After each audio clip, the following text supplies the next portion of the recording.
ago I wanted to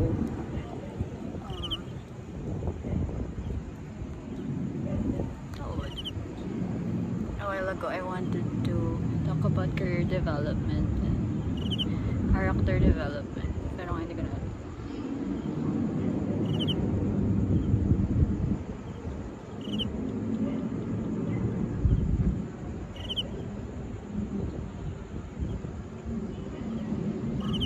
I don't know, maybe I'm gonna talk about I got 1 peso from the random street.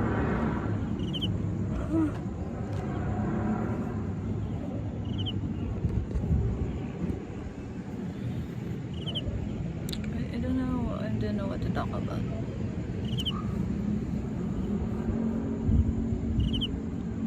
I ran a little bit. Maybe feeling lost. Feeling lost in your 20s. I don't know what to talk about.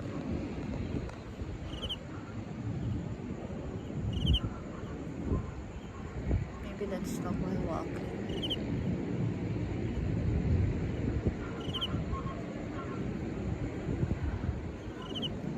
I feel lost.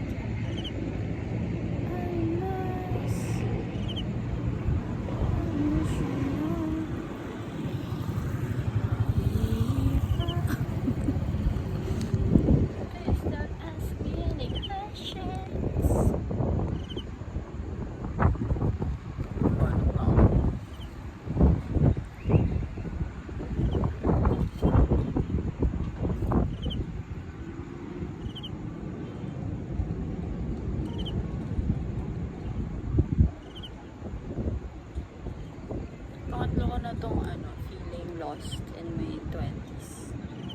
Ang una in my early 20s.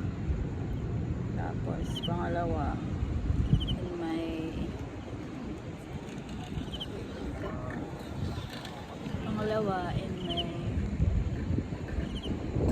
mid-20s. Tapos ngayon in my late 20s. I'm 28. And a few weeks from now I'm going to be 13, no joke. I'm going to be 29, and of course, if we round it off, it will be 30. Sorry, legend.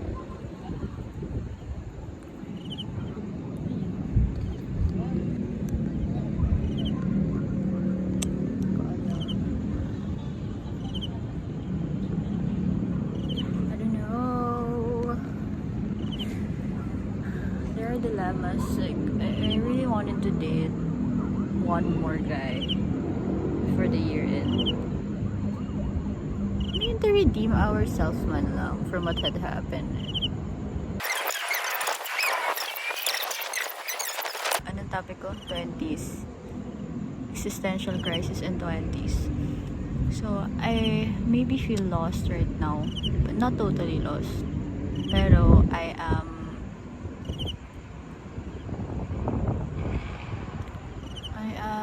okay, actually.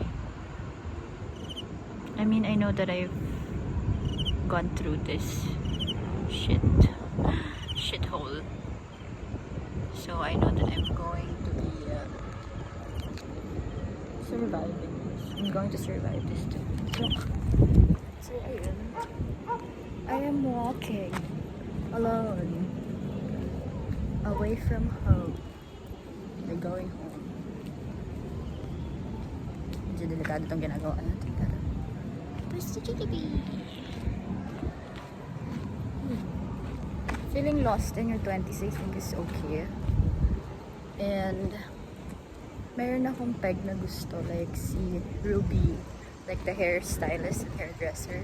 And I wanted to be like her kapag nasa 30s na ako or 40s. She seems so confident. Parang bad bitch. Bad. Tapos, ayun.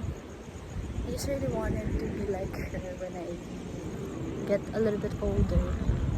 Ngayon 20s talaga, nagna-navigate ko pa lang kasi matatapos na lang mag-aral, pag-graduate na lang ng college, and normal naman yun na ma-lost ka.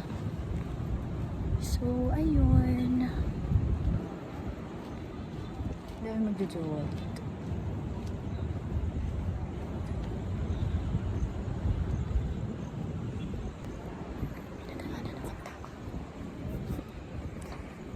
Normal ma-lost. Normal ma-lost. Ay, English nga pala yung my audience nga pala is English. So it's normal to get lost in your 20s. And it's excited to try new things. You're still young, you already have money. And sky's the limit in trying things. And ayun. Yeah.